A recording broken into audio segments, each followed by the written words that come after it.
Well, hey, friends, welcome back to the podcast. This is podcast episode Monday Fire number 56. So I wanted to read to you a Facebook post that I did last week that, man, it struck a nerve and just resonated with so many people on my Facebook page. If you don't know, like Facebook's lame-o, God bless it, when it comes to like sharing our content with the people that actually follow our page. So I have 367,000 followers on my Facebook page. And essentially you can hope that your posts reach 5%, 5% of your whole following. And so that just really, really stinks, right? So when I see a post reached like, I don't know, 45% of my audience last week, I'm like, holy guacamole, Batman. It had over 750 comments, over 100 shares. And I want to read it for you because I think it's something I want to talk about today, which is kind of on the topic of shame, if I'm going to be honest. So I put a picture of myself in the workout room, and here's what I wrote. Here's the face of a girl who is tired of feeling shame every time I look in the mirror right now. I put on a solid 15 pounds during the stay-at-home coronavirus, a solid 15, and I have beating myself up over it long enough. As I begin yet another comeback workout this morning, I'm trying to reframe in my mind and think about what these 15 pounds actually signify. They signify all the popcorn I ate while I watched movies with my kids on the sofa, all the cocktails I had on the deck with my husband as we pondered what is even happening in this world during coronavirus, all the cookies we baked as a family, all the comfort food Jason made for our family dinners, and all the times I ate my feelings because it was either that or cope in worse ways.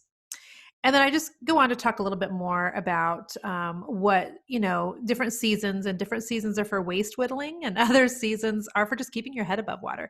But what I wanted to take out of that post and talk to you about today is just the topic of shame.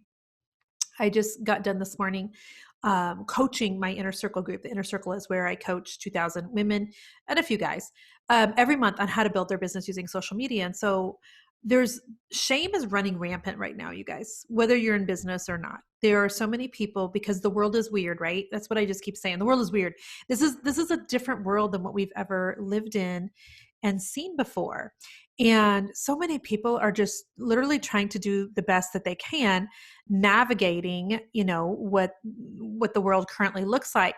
But because they're not doing it like other people are, or because they're not pushing hard, or because they've got crappy feelings or whatever, they're feeling a lot of shame around it. A lot of shame. I know, perhaps you can relate to the shame around gaining weight during the stay-at-home order. I literally have friends who lost weight. I'm like, how was that even possible that you did not eat your feelings through this entire thing? I don't even know if we can still be friends. But I've also got these women that I've coached too.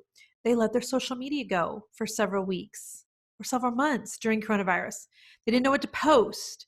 They weren't sure, what to do. And then with, the things going on with racism and things, they just kind of shut down their business for a little bit because they didn't know what to do. Therefore they did nothing. And they're feeling a lot of shame around that. I've got people who are messaging me saying that they know that they probably should have tried to take, that an opportunity to really grow their side gig, and they just couldn't.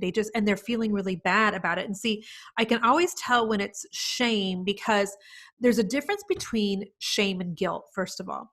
Like shame has to do with who you are at your core.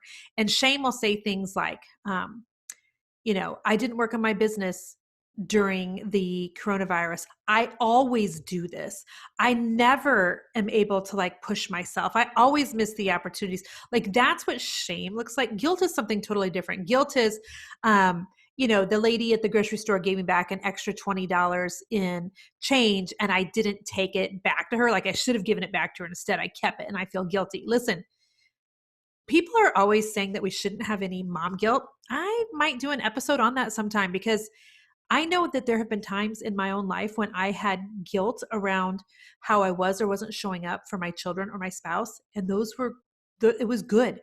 It was good that I felt guilty because sometimes guilt will get you back on track. So please quit listening to all these, influencers who are telling you not to feel guilt. Honey, if you're keeping an extra $20 when you shouldn't be, you should feel guilty. You should feel bad about that. That's your conscience. Okay. So shame is something different though. Shame is basically it's attacking who you are at your core. And Shame, I think, is like spiritual quicksand, because what shame does is it keeps you stuck. If you read my book, Fear is Not the Boss of You, you know that all of chapter 1 deals with being stuck. And shame is what I think the devil uses to keep us from making any progress at all. Shame just keeps you like literally planted right where you are, and you can't do anything.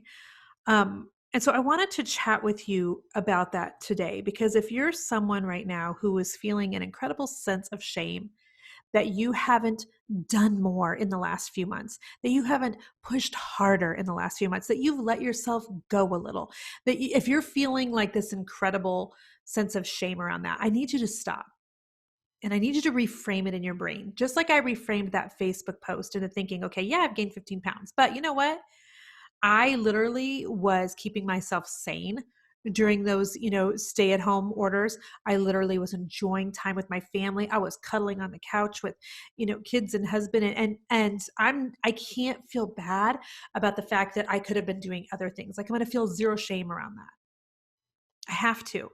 And I want to talk to you about whatever you're feeling shame about today. And I want to get you to see how you can possibly reframe it so that you can get out of that deep, dark place and start making progress again. I know I have a good friend, Shauna, who's in the fitness industry. I've been begging Shauna for years to please start doing some like online coaching things, because if she does, I'll be the first one to sign up for her monthly coaching group. And Shauna and I have worked out together and done triathlons together for years and years and years. And I know one time she told me that the difference between the people who see like weight loss or the ones who are able to keep the weight off is the people who, when they fall off the horse, they don't just stay off the horse. They don't just like throw the baby out with the bathwater. They don't just think, okay, I had a bad day of eating and that's going to turn into a bad weekend of eating, a bad week of eating, a bad month, and a bad year. Like, it's the people that are like, okay, I'm not going to feel shame around the fact that I just really enjoyed my day or a weekend or quarantine. And I'm going to go ahead and get right back up and get right back into doing what I'm supposed to be doing. So for those of you this morning who are feeling also shame about your 15 pounds, listen, friends, we did what we had to do. And for some of us, that was eating raw chocolate chip cookie dough. Am I right? And so no more shame around that. If you let your business slip a little bit this spring because you literally, you didn't have the capacity to focus, you were trying to homeschool children. And by the way, let's feel zero shame around the fact that you were not meant possibly to be a homeschooling mom. Some of you are feeling so bad and so much shame around the fact that you didn't do a better job with that. Listen, you've got to lay it down. It's already gone. It's past. You did what you could. You'll do better the next time. But shame is not an emotion that the Lord gave us, and it's not an emotion that's going to get you out of where you want to be. The Bible says that there is no condemnation for those of us who are in Christ Jesus. No condemnation. And shame is self-condemnation. So I encourage you today to reframe how you're looking at some things in your mind and to get back up and to get back started, whether that's getting it back into a workout routine, whether that's getting the business up and going again, whether it's getting back to posting on social media after taking a long, long break. And if that's you, by the way, I know what you're thinking. How do I make my first comeback post? You just do. You just do. You can't, you have to refuse to stay stuck, my friends.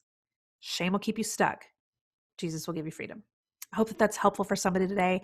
If it is, if you're somebody who's really been on like a shame spiral, would you do me a favor? Would you link to this podcast episode, do a screenshot of it or something on Instagram and tag me? I see every single one of those. Like, it's not somebody on my team looking at it. Like, literally when you're posting it on Instagram, I see every single one of those, and it means so much to me. So I want to see you there. I want to respond back to you. I appreciate you so much. Until next week, stay blessed. Bye-bye.